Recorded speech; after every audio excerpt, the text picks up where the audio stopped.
성탄절에 알아야 될 세 가지 진리, 성탄절에 알아야 될 세 가지 진리란 제목으로 우리 함께 말씀 나누기 원합니다. 여러분, 성탄절의 의미를 한마디로 그 한 구절로 말한다면 인간의 죄를 용서하시기 위해서 하나님의 아들이 오신 날입니다. 인간의 죄를 용서하시기 위해서 하나님의 아들이 오신 날입니다. 여러분 한번 따라해 보시기 바랍니다. 인간의 죄를 용서하시기 위해서 하나님의 아들이 오신 날입니다. 여러분 믿으십니까? 아멘. 사랑하는 성도님들, 여기까지 여러분 하셨으면 이미 설교의 핵심은 이미 다 하신 것입니다. 이 말씀은 여러분들이 너무나도 잘 아시는 내용일 것입니다. 매번 들어서 목사님, 그거 뭐 한두 번 들은 것도 아닌데 지겹습니다. 또 똑같은 소리 또 하시겠네요. 혹시 그러실 분이 계실지 모르겠습니다만 이 말씀은 세상 어떤 말보다도 더 중요한 말씀입니다. 여러분, 물론 귀에 듣기에 좋은 이야기들도 많이 있을 것입니다. 예를 들면 스티븐 코비의 성공하는 사람들의 7가지 습관, 또는 성탄절에 유지할 수 있는 건강 비법 5가지, 이런 거 하면 여러분 무슨 말씀을 하시려나 그럴지 모르겠습니다만, 여러분, 그러나 그런 말을 듣고 우리가 100만 가지 유익을 얻는다고 할지라도 만약 지금 말씀드린 이 진리를 놓치게 된다면 여러분은 세상에서 가장 불쌍한 사람이 될 것입니다. 왜냐하면 하나님의 가장 큰 선물을 놓친 사람이 되기 때문입니다. 여러분, 우리가 다 얻으면 무엇하겠습니까? 다 얻었는데 가장 중요한 것 한 가지를 잃어버린다면 여러분, 그것은 모두 잃은 것이나 마찬가지입니다. 우리 세상에도 그런 말 있지 않습니까? 우리가 무엇을 다 얻어도 건강을 잃으면, 또는 우리가 다 얻어도 목숨을 잃으면 그게 무슨 가치가 있느냐고 우리가 이런 말들을 합니다. 여러분, 맞습니다. 우리 가장 중요한 것을 잃는다면 다 잃은 것이나 마찬가지입니다. 근데 우리 예수 믿는 사람들은 다 잃는 것 중에 그 생명이라고 하는 것, 그것보다 더 한 가지를 더 덧붙입니다. 생명은 생명인데 영원한 생명을 잃으면 다 잃는 것입니다. 여러분, 그 생명이 어떤 생명입니까? 영원히 살아가야 될 그 생명을 잃게 된다면 그것처럼 불행한 일이 또 어디에 있겠습니까? 여러분, 그러므로 성탄절은 하나님께서 우리들에게 영원한 생명을 주시기 위해서 가장 큰 선물을 주신 날인 줄로 믿습니다. 여러분, 선물 좋아하시지요? 선물 좋아하시면 오늘 이 말씀을 통해서 이 성탄주일에 하나님이 주신 이 선물을 우리가 붙들 수 있는 저와 여러분 되시기를 바랍니다. 우리는 오늘 말씀 속에서 이 성탄절에 반드시 알아야 될 세 가지 진리를 함께 나누기를 원합니다. 그러므로 하나님의 이 선물, 하나님이 이 진리 속에서 우리에게 주시는 이 선물을 붙들고 살아가시는 저와 여러분 되시기를 다시 한번 주님의 이름으로 축원합니다. 아멘. 여러분, 첫 번째로 예수님은 동정녀에서 성령으로 잉태되셨다는 진리입니다. 동정녀에서 성령으로 잉태되셨다는 진리. 오늘 본문은 예수님의 탄생에 대한 그런 이야기를 주고 있습니다. 마리아가 요셉과 약혼하고 동거하기 전에 임신을 했다는 것입니다. 마리아가 수태고지를 받은 것은 누가복음 1장에서 천사 가브리엘을 통해서 그런 수태에 대한 이야기를 들었습니다. 누가복음 1장 31절, 보라, 내가 잉태하여 아들을 낳으리니 그 이름을 예수라 하라. 그때 마리아가 말합니다. 나는 남자를 알지 못하니 어찌 이 일이 있으리까? 아니, 나는 한 번도 남자랑 잠자리를 한 적이 없는데 나는 수처녀인데 무슨 말씀입니까? 이런 질문을 던진 것입니다. 근데 천사가 누가복음 1장 35절에 이렇게 말합니다. 천사가 대답하여 이르되 성령이 내게 임하시고 지극히 높으신 이의 능력이 너를 덮으시리니 이러므로 나실 바 거룩한 이는 하나님의 아들이라 일컬어지리라. 여러분, 하나님의 능력이 덮으셔서 잉태하게 될 것을 예고하신 것입니다. 그리고 그 말씀대로 마리아는 덜커덕 임신을 하게 되었습니다.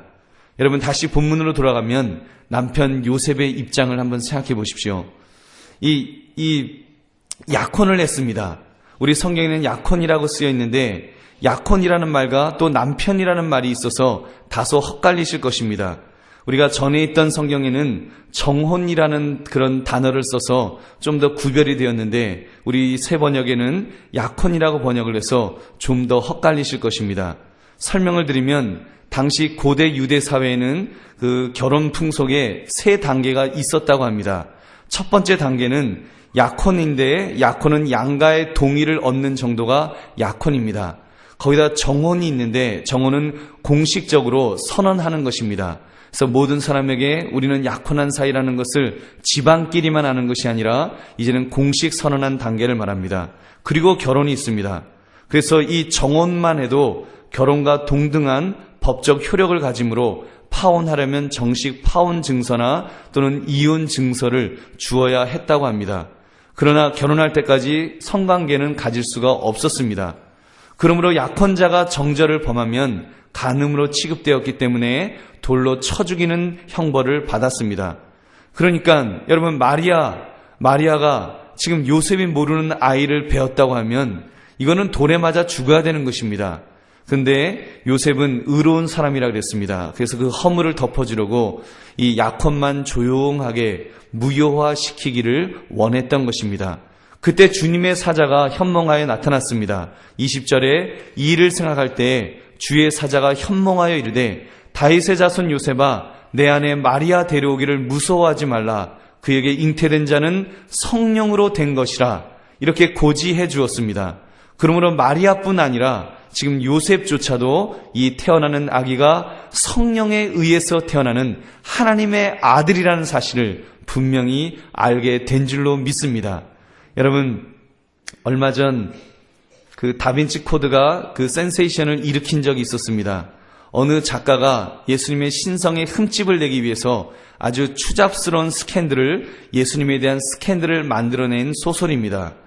그 레오나르도 다빈치가 쓴 최후 만찬의 그림을 가지고 코에 걸면 코걸이로, 귀에 걸면 귀걸이로 이렇게 저렇게 뜯어보다가 분석하고는 말도 안 되는 이야기를 책으로 쓴 것입니다. 근데 그 작가가 글을 쓰는 방식이 아주 마치 역사적인 사실을 하나하나 풀어가는 것인 양, 허구가 그 역사적 사실인 양 오해하도록 글을 썼습니다. 레오나르도 다빈치 이야기하면서 사해사본 이야기하고, 레오나르도 다빈치 이후에 한 500년 후에 발견된 그런 문서를 가지고 레오나르도 다빈치가 어쩌고저쩌고 하면서 말도 안 되는 이야기를, 이렇게 황당한 이야기를 지어낸 것입니다. 근데 그런 이야기를 지어내면서 그 의도가 있습니다. 예수님의 신성에 흠집을 내고자 하는 것입니다. 예수님이 하나님의 아들이란 사실을 부정하고 싶어서, 그래서 기독교의 이런 신성을, 기독교의 그런 그 신비함을 깨고 싶어서 이런저런 이야기들을 만들어내는 사단의 술책인 줄로 믿습니다. 여러분, 근데 성경은 무엇이라고 말씀합니까? 성경은 예수님에 대해서, 적어도 오늘 본문을 보면 예수님은 동정녀에서 태어나셨다, 그 처녀의 몸에서 태어나셨다라고 천사의 증언을 통해서, 그리고 마리아 자신의 그런 고백을 통해서 우리에게 말씀해 주고 있는 것입니다. 여러분, 근데 지금도 요즘 자유주의 신학자들 중에는 이렇게 말하는 사람들이 있습니다. 요즘도 동정녀 탄생을 믿느냐고, 그게 말이 되느냐고. 여러분, 동정녀 탄생이 말이 됩니까? 안 됩니까? 아기가 태어나려면 남자와 여자 사이에서 정자와 난자가 만나서 수정을 해야 생명이 잉태될 수 있다는 거, 그거 다 알고 있지 않습니까? 그 상식적으로 그렇게 되지 않으면 어떻게 여자 혼자서 아기를 낳을 수가 있겠습니까? 그건 불가능한 이야기입니다. 그래서 이성적으로 납득이 가지 않으니까 그건 말도 안 되는 소리, 그걸 어떻게 믿느냐, 이렇게 부정하는 사람들이 있다는 것입니다. 사랑하는 성도님들, 근데 성경은 무엇이라고 말씀합니까? 그의 어머니 마리아가 요셉과 약혼하고 동거하기 전에 성령으로 잉태되었다라고 그렇게 말씀합니다. 여러분, 예수님은 성령으로 잉태되신 줄로 믿습니다. 여러분, 우리가 그것을 바라봐야 합니다. 우리가 이거 어떻게 믿어요? 라고 질문하는 것이 아니라 어쩌면 믿음의 출발은 거기에서 시작되는 줄로 믿습니다.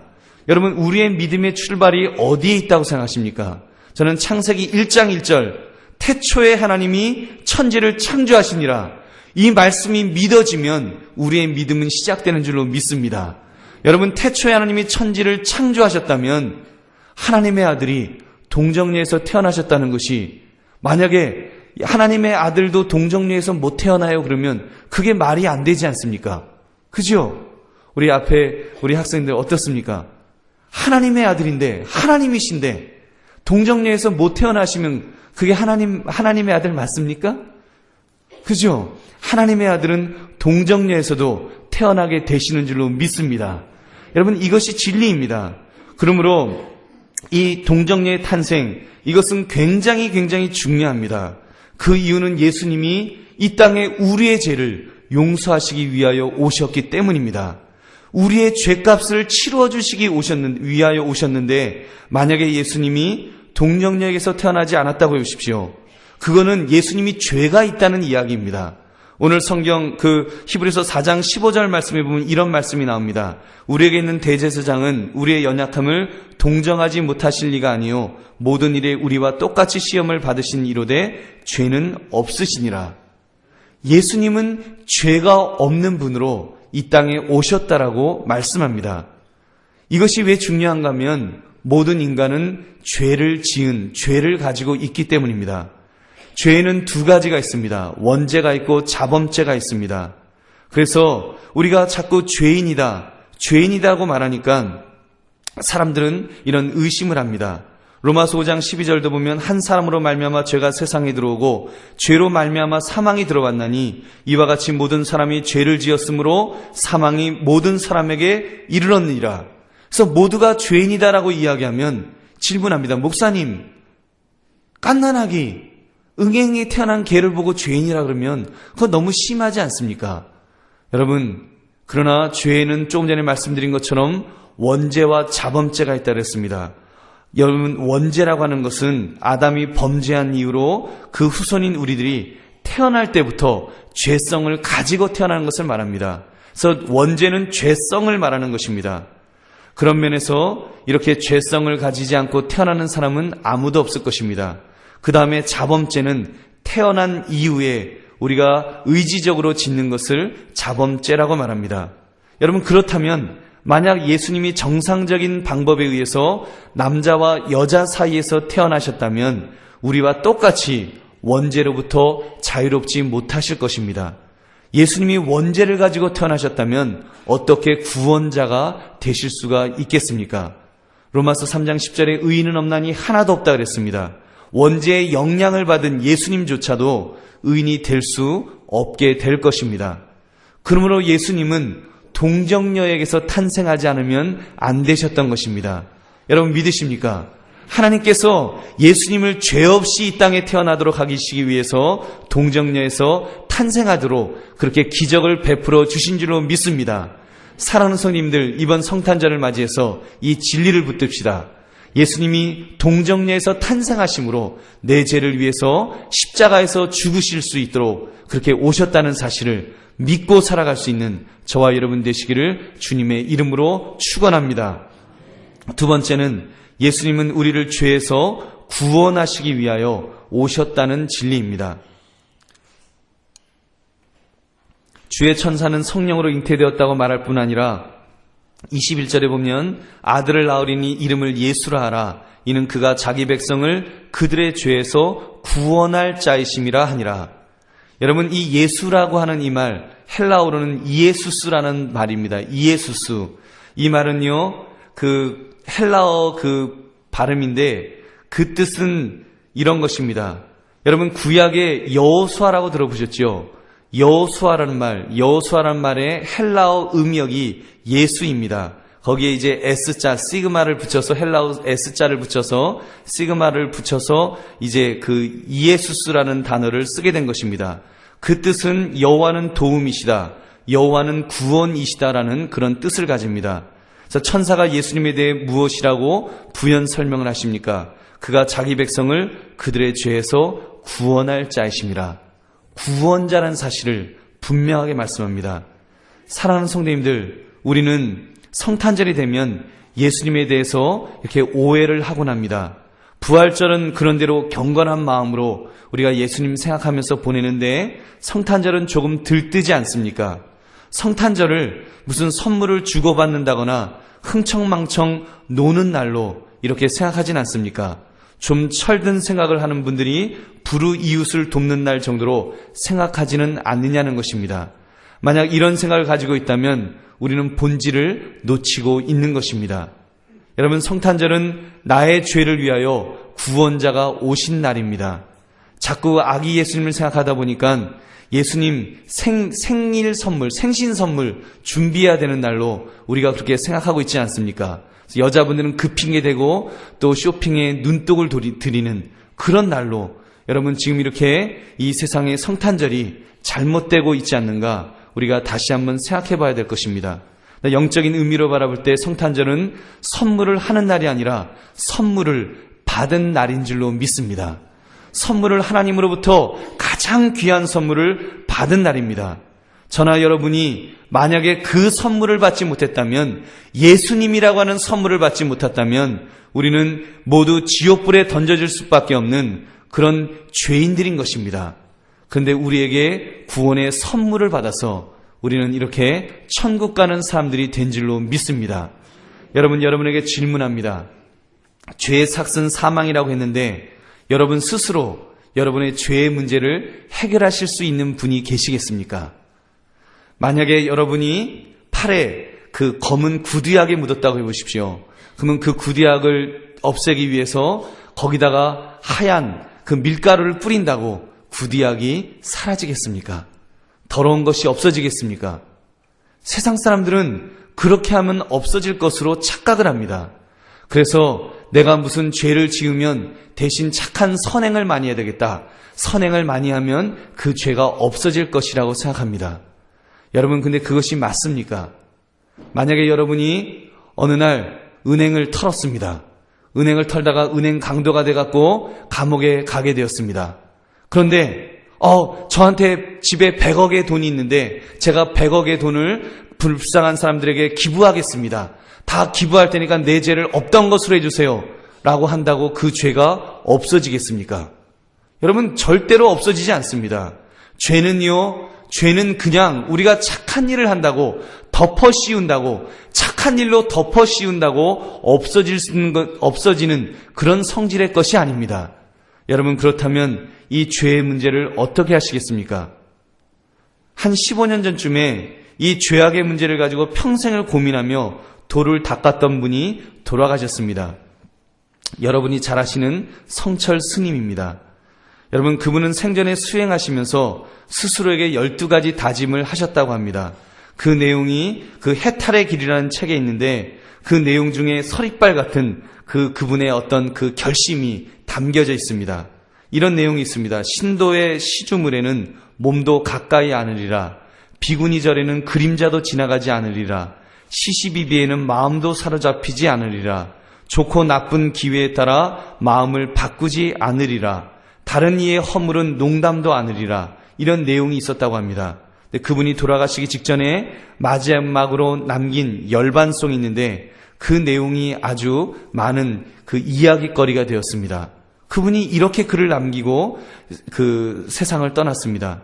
나는 한평생 무수한 사람을 속였으니 그 죄업이 하늘에 가득 차 수미산보다 더하다. 산채로 지옥에 떨어져 그 한이 만갈래니 한 덩이 불덩이 푸른 산에 걸려있다. 여러분, 이 말씀은 참 심오해서 우리가 이렇게 쉽게 해석할 수 있는 내용은 아닙니다. 어떤 스님은 이 내용이 너무 충격적이니까 이 내용을 아주 그 성철 스님이 강한 부정을 하신 것입니다. 강한 부정을 통해서 긍정적인 내용을 하셨다라고 그렇게 억지로 그렇게 해석하는 분도 있더라고요. 여러분, 저는 이 내용을 보면서 성철 스님이 그렇다고 내가 생전에 사람을 속였다, 사기쳤다, 이런 의미로 말씀하셨다고는 생각하지 않습니다. 성철 스님은 어떤 의미에서는 웬만한 목사님들 100명을 모아놓아도 안 될 정도로 아주 훌륭한 삶을 사셨을 것입니다. 그런 분이 어떻게 자신이 한평생 무수한 사람을 속였으니 산치로 지옥에 떨어진다라고 고백을 할 수 있었을까요? 저는 그런 생각을 해봤습니다. 그분은 돌아가시기 직전에 수행자답게 깊은 경지에까지 이르는 분이라고 그렇게 생각했습니다. 깊은 경지, 여러분, 영적으로 깊은 세계까지 들어가다 보면 그가 만날 수 있는 끝은 어디라고 생각하십니까? 하나님의 존전, 하나님을 만나게 될 것입니다. 하나님 아버지 앞에 그가 인간의 노력으로 이룩한 선행을 가지고 갔을 때 그가 느낀 것이 무엇이겠냐는 것입니다. 오라 나는 공고한 사람이로다. 이 사망의 몸에서 누가 나를 건져내라. 여러분, 이 고백밖에 나오지 않을 줄로 믿습니다. 여러분, 그러므로 하나님의 아들 예수 그리스도의 보혈의 공로 없이 인간이 하나님 앞에 서려고 할 때 자신이 죄업에 눌리는 것은, 자신의 죄업에 눌리는 것은 너무나 당연하다고 믿습니다. 여러분, 그렇다면 어디에 구원의 길이 있습니까? 여러분, 우리의 죄를 어떻게 없앨 수 있겠습니까? 누가 없애준다라고 성경은 말씀하고 있습니까? 예수 그리스도밖에 없는 줄로 믿습니다.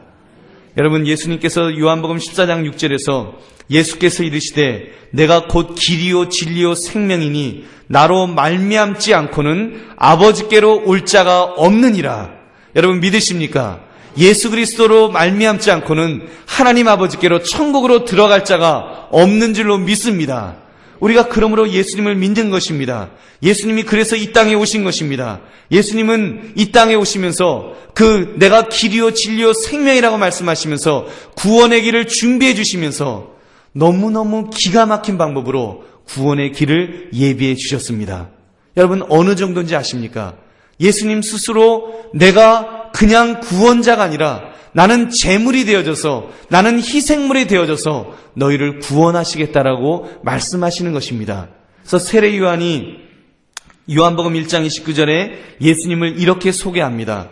요한이 예수께서 자기에게 나아오심을 보고 이르되 보라, 세상 죄를 지고 가는 하나님의 어린 양이로다. 예수님을 향해서 말할 때 하나님의 어린 양이라고 말하고 있습니다. 여러분, 이 왜 어린 양이라고 그렇게 말했을까요?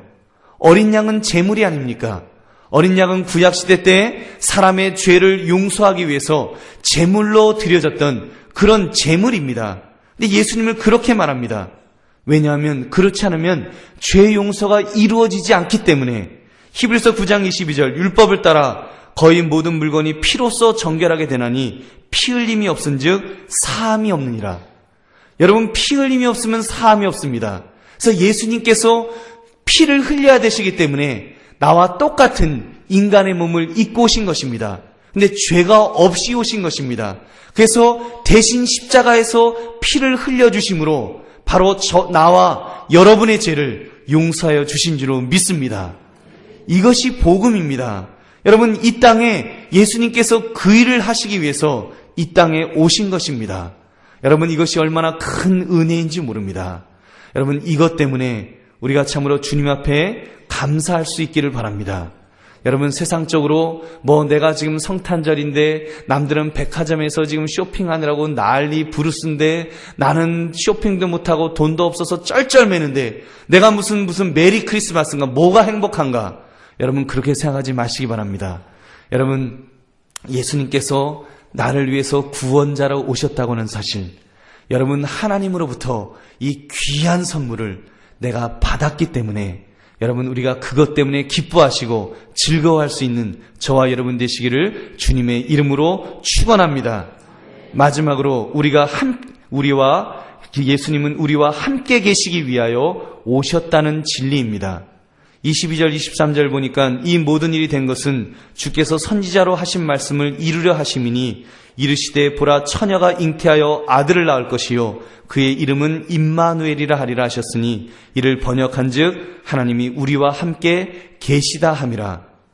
여러분, 저는 이 임마누엘, 우리와 함께 하신다는 진리가 우리에게 큰 위로를 줄 수 있다고 믿습니다. 하나님이 나와 함께 하신다. 여러분, 그것도 하나님이 나와 가까이 하신다. 아주 가까이 하시기 위해서 아예 짐 싸들고 인간의 몸을 입고 나에게 오셨다라고 하는 이 진리, 여러분, 이것이 얼마나 여러분에게 위로가 되고 있습니까? 얼마 전에 이런 기사가 있었습니다. 아직까지 우리 이명박 대통령에 대해서 그렇게 지지도가 높지는 않습니다만, 여러분, 한 달 전인가 이명박 대통령이 가락시장에 가셔서 민심을 살피는 장면이 뉴스에 나왔습니다.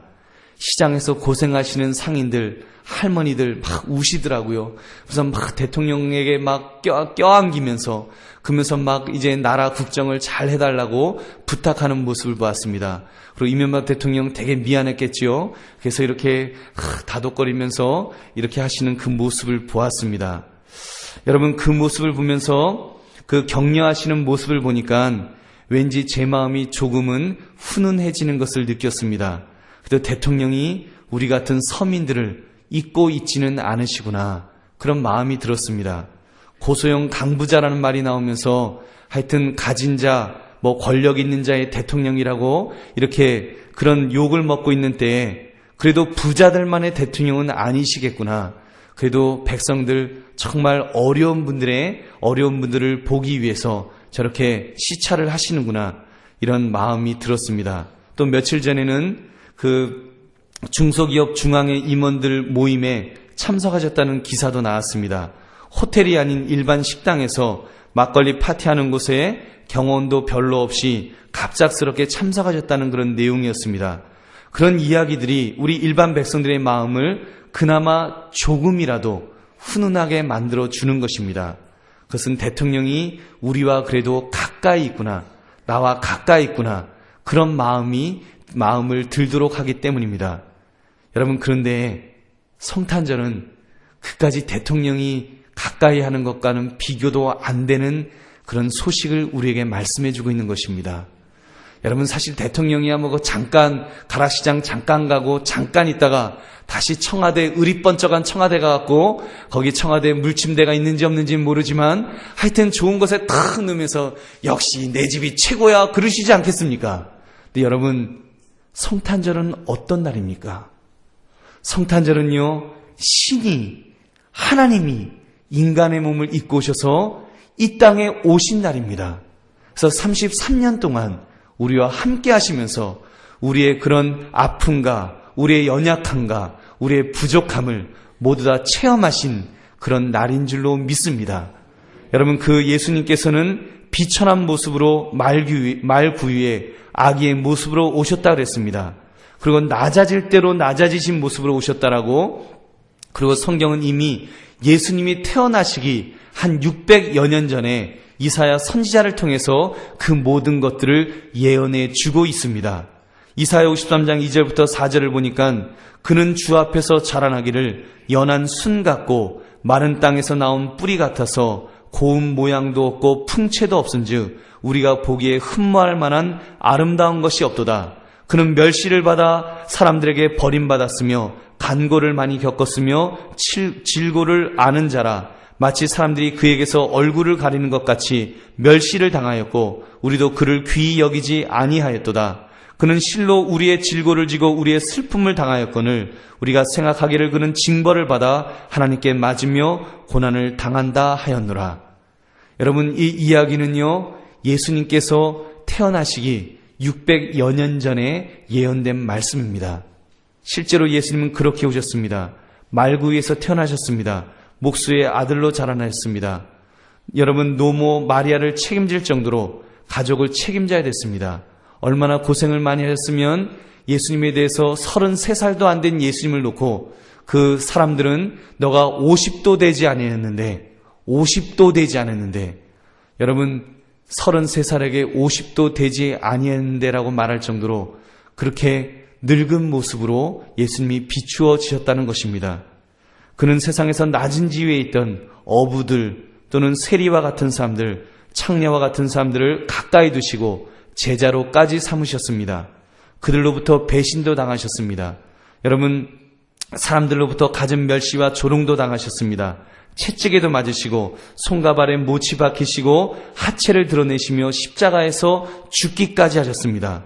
여러분, 그 모든 고통을 이미 알고 계셨음에도 불구하고 예수님은 우리와 함께 하시기 위해서 이 땅에 오신 줄로 믿습니다. 우리와 함께 하셔서 동고동락 하시면서 우리들에게 가까이 하기를 원하시는 그 예수님의 은혜를 이 시간 여러분 기억하시기 바랍니다. 주께서는 우리의 마음의 문을 두드리십니다. 그래서 우리가 마음의 문을 열도록, 그 주님을 영접하도록, 그러면 주께서는 우리와 함께 하시고 또 주께서 우리와 더불어 먹으시며 또 우리가 주님 안에서 더불어 먹고 사는 그런 은혜를 주시마라고 약속하고 계십니다. 여러분, 그런 은혜를 생각하시면서 이번 성탄절을 통해서 주님이 나와 함께 하신다는 이 진리를 붙드시고 사시는 저와 여러분 되시기를 주님의 이름으로 축원합니다. 말씀을 맺습니다. 이제 성탄절이 4일 밤 남았습니다. 여러분, 4일 밤 남은 성탄절, 여러분 어떤 기대를 가지고 있습니까? 아마도 앞에 있는 우리 학생들은 그 마음속에 이번 성탄절 어떻게 하면 한번 내가 제대로 놀았다라고 한번 사람들에게 동네에 소문이 날까? 그러면서 놀길을 찾아서 지금 머리를 무지하게 쓰고 있을지도 혹시 모르겠습니다. 여러분, 또는 여러분 중에 이번 성탄절 너무 우울하게 그렇게 지내시는 분도 계실 것입니다. 기뻐할 것이 목사님 별로 없습니다. 이번 올해 직장을 잃었습니다. 사업이 너무 안 됩니다. 자녀가 속을 썩였습니다. 배우자가 나를 속였습니다. 내 마음이 너무 아픕니다. 너무 힘듭니다. 여러분, 이런 분들도 여러분 중에 계실 것입니다.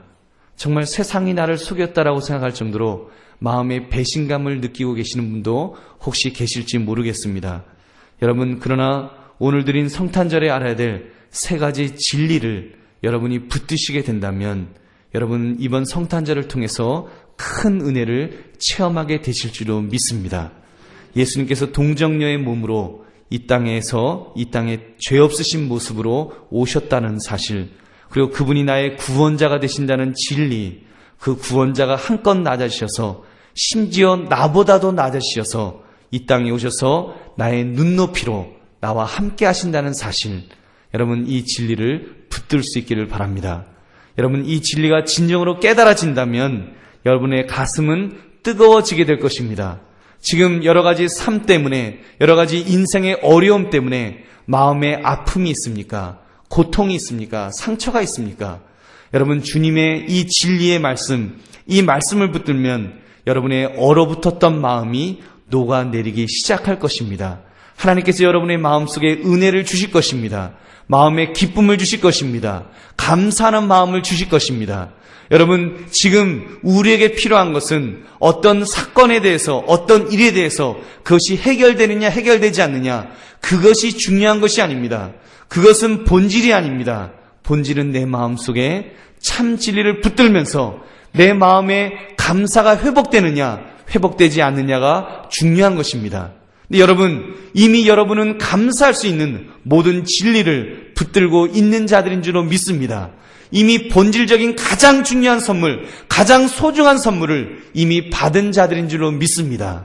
우리가 그 선물을 제대로 붙들 수 있기를 원합니다. 그래서 제대로 붙들어서 이번 성탄절을 통해서 우리가 참된 감사, 참으로 행복감을 누릴 수 있는 그런 저와 여러분 되시기를 주님의 이름으로 축원합니다. 우리 함께 기도하겠습니다. 우리 함께